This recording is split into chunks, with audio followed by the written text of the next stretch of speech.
सृष्टिकर्ता प्रभु यीशु मसीह के नाम से आप सबको अभिनंदन है। आज हम एक महत्वपूर्ण बातों को हम मनन करेंगे। परमेश्वर जब ये सारे भूमंडल को सृष्टि किया, उस समय परमेश्वर हर दिन हर एक बातों को उन्होंने सृष्टि किया। उस सृष्टि के द्वारा हमारे लिए भी कुछ सीखने की बात है, उसको ही आज हम सीखेंगे। परमेश्वर जब ये सारे भूमंडल को बनाया, उस समय पहला 3 दिन उन्होंने अलगाव का काम किया और अगले 3 दिन उसको जो सजावट का काम परमेश्वर ने किया। इसका मतलब है जो पहले परमेश्वर सेपरेशन किया, उसके बाद और 3 दिन वो डेकोरेशन किया है। उसके द्वारा हम कुछ बातों को हम सीखेंगे। हम बाइबल में हम देखते हैं, उत्पत्ति उसका पहला अध्याय पूरा सृष्टि का वर्णन को दिया है। परमेश्वर पहला दिन बनाने के समय, जो पहला दिन है, अंधियारा, पूरा भूमंडल में अंधियारा था, वो अंधियारा से उजियाला को प्रभु ने बनाया। हम प्रियो, अंधियारा से उजियाला को परमेश्वर बनाया। जो पहला अध्याय उसका 4 वचन में हम लोग देखते हैं। उसके बाद पूरा पृथ्वी में जल ही जल था। वो जल को परमेश्वर ने 2 भाग किया, निचले जल और ऊपरी का जल। उसके बाद वो संसार में पूरा पृथ्वी में जल ही जल था। और तीसरा दिन परमेश्वर ने वो सारे जल को इकट्ठा किया और सूखे भूमि उसको अलग किया। हाँ प्रियो, पहला 3 दिन परमेश्वर ने इसी तरह सृष्टि को बनाया। पहला 3 दिन विभाजन का कार्य किया, अलगाव का कार्य किया, अंधियारा से उजियाला को और निचले जल से ऊपरी जल और सारे जल से सूखे भूमि उसको अलग किया। उसके बाद तीसरा दिन परमेश्वर जो सूखे भूमि था, उसमें से जो परमेश्वर सजावट का काम किया। हम प्रियो, परमेश्वर सारे वृक्ष को उसमें बनाया। परमेश्वर जो मुंह से बोलते गए वैसा ही बनता गया। जो फलदायक वृक्षों को परमेश्वर ने बनाया और छोटे छोटे पेड़ों को बनाया। उसके बाद हरी घास को परमेश्वर ने बनाया। उसके बाद अगले 3 दिन परमेश्वर जो अलगाव किया है, उसको जो अलंकार, इसका मतलब है जो सजावट कैसे किया है, उसको हम देखते हैं। उत्पत्ति उसका पहला अध्याय 14 वचन से 19 वचन तक 4 दिन में परमेश्वर कैसे सजावट किया है, उसको वर्णन को हम देख सकते हैं। हम प्रियो, आकाश में सूर्य और चंद्रमा और तारागणों को परमेश्वर ने बनाया। आकाश के जो खाली था, पूरा सूर्य और चंद्रमा और तारागणों से भर गया। उसके बाद 5वां दिन दो जल, जो सूखी भूमि और जल था, वो समुद्र, उसमें पूरा सारे मछलियां, उसको सारी हर तरह की मछलियां को परमेश्वर ने बनाया। उसके साथ साथ जो आकाश में उड़ने वाले पक्षियों को परमेश्वर ने बनाया।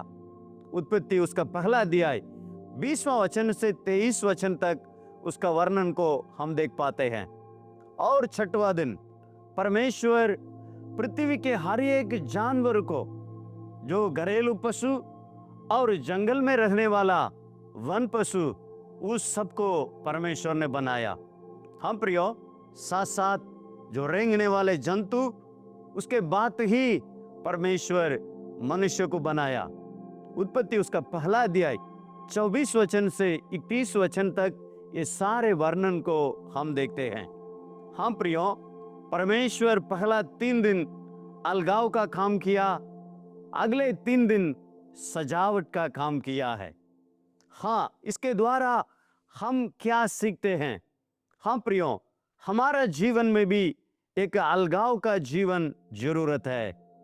पिंतेकोस्ते के दिन जब पतरस पहला प्रचार कर रहा था, उस समय सारे लोग इकट्ठा होकर हम अभी क्या करें ऐसा बोले थे। उस समय पतरस का सलाह यह था, जो टेढ़े लोगों के, जो बुरे लोगों, जो ये संसार की लोगों से आप अलग होना है बोलकर पतरस ने सलाह दिया। हाँ प्रियो, हम भी ये संसारिक रीति से हम अलग होना जरूरत है। अलगाव के बिना कोई सजावट नहीं है। There is no decoration without separation. हाँ प्रियो, हमारा जीवन में ये संसारिक जीवन आज भी है क्या?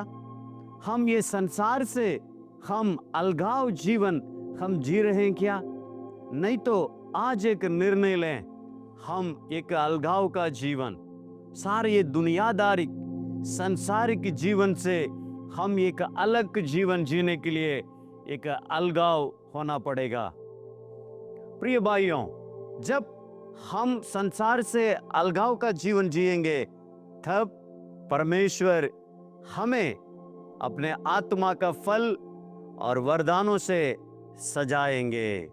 पुनः मैं बताना चाहता हूं, जब हम संसार से अलगाव का जीवन जिएंगे, तब परमेश्वर हमें अपने आत्मा का फल और वरदान से हमें सजाएंगे। हाँ प्रियो, हमारा जीवन इसी तरह होना जरूरी है। हम जब तक ये सांसारिक रीति से हम अलगाव नहीं होंगे, तब तक परमेश्वर हमारा जीवन में काम नहीं कर पाएंगे। अगर परमेश्वर का काम हमारा जीवन में होना है, परमेश्वर का आत्मिक जो आत्मा का फल और आत्मिक वरदानों से हमें परिपूर्ण करना है और इस्तेमाल करना है, तो हमारा जीवन में अलगाव का जीवन जरूरत है। हाँ प्रियो, when we live a life of separation from the world, God will decorate us with the fruits and gifts of the Spirit. उसको कभी नहीं भूलना है। हमारा जीवन में अलगाव का जीवन, परमेश्वर के लिए एक अलगाव जीवन हम जीने से परमेश्वर हमारा जीवन को बहुत तायत से आशीष करेंगे।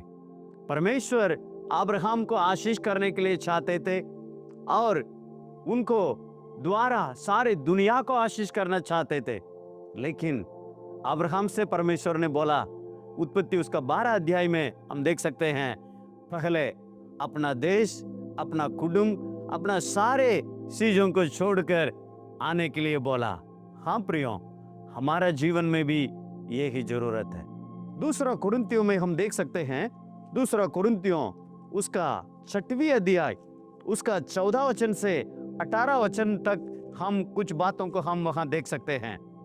दूसरा कुरिन्थियों उसका 6वीं अध्याय उसका 14 से लेकर 18 तक अलगाव का जीवन क्यों जरूरत है, वहां हम देखते हैं। खास करके 17 वचन में हम देखते हैं, 17 वचन में, इसलिए प्रभु कहता है, उनके बीच में से निकलो और अलग रहो और अशुद्ध वस्तु को मत छुओ, तो मैं तुम्हें ग्रहण करूंगा। हाँ प्रियो, अलगाव जीवन के लिए हम तैयार रहने के समय, अलगाव जीवन के लिए हम ये टेढ़े लोगों से, ये संसारिक रीति से, ये संसारिक बातों से हम अलग होने के समय परमेश्वर कहता है, मैं आपको ग्रहण करूंगा। और परमेश्वर बताता है, मैं उनमें बसूंगा, मैं आपके बीच में चला फिरूंगा। और परमेश्वर कहता है, मैं आपके परमेश्वर होऊंगा, आपका परमेश्वर होऊंगा। यहां तक नहीं प्रियो, और परमेश्वर बताता है, मैं तुम्हारा पिता होऊंगा और तुम मेरे बेटे और बेटियां होंगे। हम प्रियो, कब? तब हम अलगाव का जीवन जीने के समय हमें परमेश्वर ग्रहण करेंगे, हमें अपने संतान बनाएंगे, हमारा बीच में परमेश्वर वहां फिरा करेंगे।